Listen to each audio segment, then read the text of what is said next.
Hello दोस्तों, welcome to daily dose for civil engineers by Abhiyanta academy.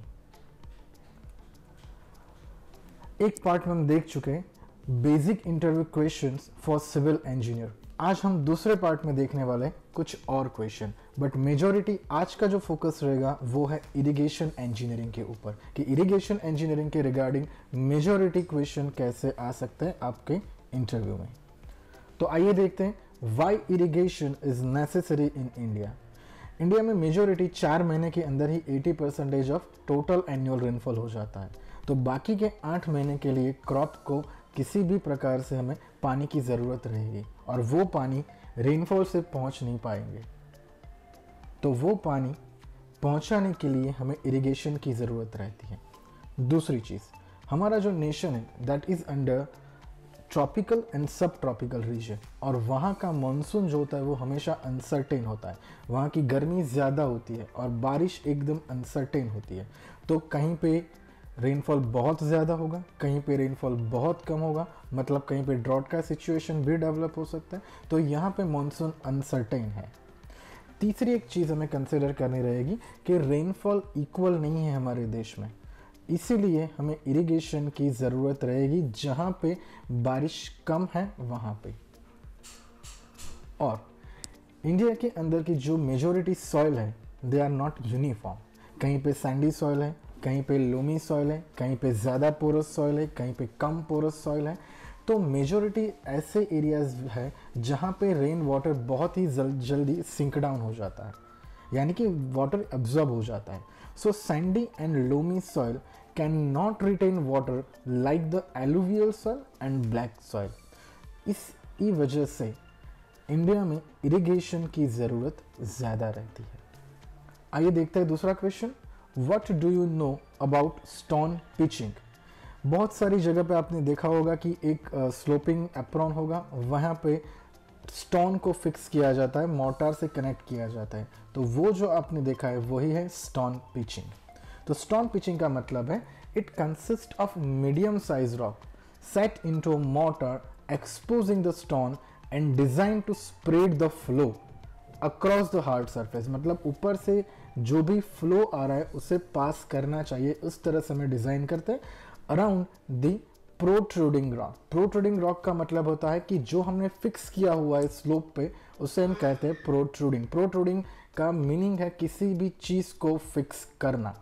और किसी जगह पे हमें डिसिपेटर्स की भी रिक्वायरमेंट होती है। डिसिपेटर्स की रिक्वायरमेंट मतलब आपने कहीं पे देखा होगा, जैसे कि ये फोटोग्राफ है, तो फोटोग्राफ में आप देख रहे हैं राइट हैंड साइड पे एक पानी के लिए चैनल बनाया हुआ है, तो वो उसके लिए डिसिपेटर डिवाइस हो जाएगा कि उसके ऊपर पानी नहीं जाएगा ज़्यादा और साइड में से चला जाएगा। तो ऐसे हाई वेलोसिटी वाटर ड्रेन को भी डेवलप करना ज़रूरी होता है। तो ये फोटोग्राफ है स्टोन पिचिंग के रिगार्डिंग।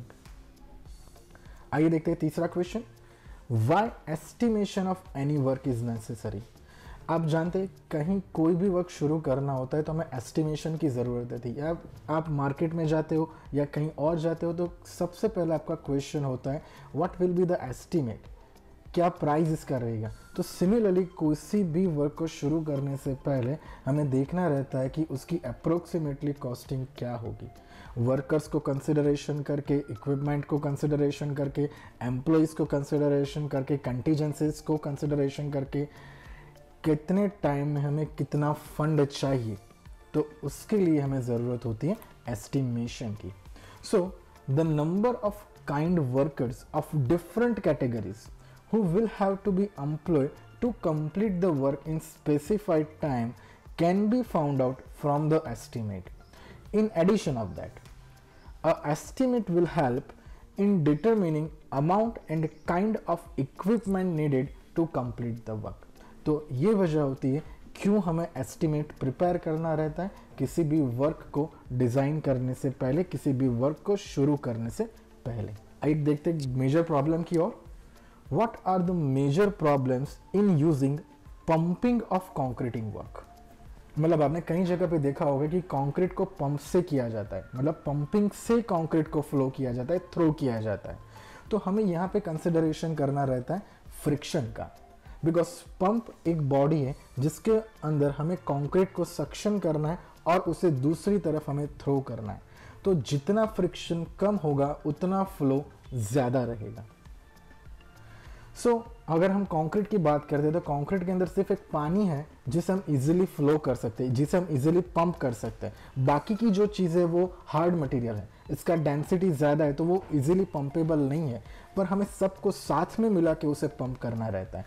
अगर हमारा पंपिंग प्रॉपरली एफिशिएंट नहीं है तो सेग्रीगेशन हो सकता है कंक्रीट का, या फिर ब्लीडिंग जनरेट हो सकता है, और वो एडवर्स इफेक्ट करेगा क्रिएट कंक्रीट स्ट्रक्चर पे। हमें एनहेंस करना रहता है कंक्रीट के अंदर के सीमेंट को और इसके अंदर के एग्रीगेट्स को, कि जो प्रॉपरली मिक्स हो और फ्रिक्शन कम हो और अच्छी तरह से सक्शन हो और वो फ्लो हो सके। तो देखा जाए तो कौन से प्रॉब्लम इसके अंदर जनरेट हो रहा है?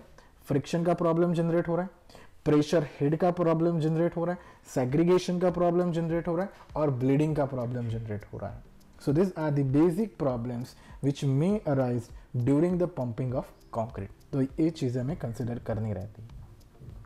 आइए चलते हैं नेक्स्ट क्वेश्चन की ओर। What qualities do you know about inferior crop? आप inferior crop की क्वालिटीज़ के बारे में या फिर inferior crop के बारे में आप क्या जानते हैं? Inferior crop मतलब क्या है? These are those crop which can be cultivated in inferior condition, मतलब पुअर कंडीशंस होती है, जैसे पुअर सॉइल की कंडीशन होती है, पानी की अवेलेबिलिटी कम होती है, रेनफॉल की अमाउंट कम होती है, तो उस टाइम पे जो क्रॉप ग्रो होता है उसे हम कहते हैं इन्फीरियर क्रॉप। और जो इन्फीरियर क्रॉप होता है उसका यील्ड हमेशा लो रहेगा। जो इन्फीरियर क्रॉप होता है उसका यील्ड हमेशा लो रहेगा, यानी कि उसका जो भी क्वांटम रहेगा, जो भी कल्टीवेशन अमाउंट रहेगा वो कम रहेगा, और there is always a high suicide rate. फिर एक दूसरा क्वेश्चन पे और हम चलते हैं। What do you know about cash crops? आप अच्छी तरह से जानते हैं कि जो भी क्रॉप अच्छी रेवेन्यू देता है, so do the crop which are grown for direct sale in the market rather than for family consumption और फीड लाइफ स्टॉक, यानी कि ह्यूमन जो कंज्यूम करता है या फिर कोई बैल होता है, गाय होती है, कोई भी लाइफ स्टॉक उसे कंज्यूम करता है, वो कंजप्शन इसमें अलाउड नहीं है, सीधा मार्केट में सेल होने के लिए जाता है, तो उस क्रॉप को हम बोलते हैं कैश क्रॉप, और वो अच्छी रेवेन्यू प्रोवाइड करता है। जैसे कि कॉफ़ी बीन्स है, कोको है, टी है, शुगर कैन है, कॉटन है, टोबैको है, डिफरेंट टाइप्स ऑफ स्पाइसेस हैं, तो वो कुछ एग्जाम्पल्स है कैश क्रॉप की। In addition majority cash crop need further process rather than to consume directly. जैसे कि आप कोको डायरेक्टली कंज्यूम नहीं कर सकते, कॉफ़ी डायरेक्टली कंज्यूम नहीं कर सकते, स्पाइसेस डायरेक्टली कंज्यूम बहुत कम कर सकते हैं। अगर हम बात करें टोबैको की, तो टोबैको के लीव्स को डायरेक्ट कंज्यूम नहीं कर सकते, इसके ऊपर एक प्रोसेस होना ज़रूरी है और उसी के बाद उसको कंज्यूम किया जाता है, तो उसे बोलते हैं कैश क्रॉप। आइए चलते हैं हमारे नए क्वेश्चन की ओर। Is physical and economic water scarcity is different? Yes, both are different. आइए समझते हैं फिजिकल वाटर स्कैर्सिटी क्या है। फिजिकल वाटर स्कैर्सिटी का मतलब है when there is not enough water to meet all the demands।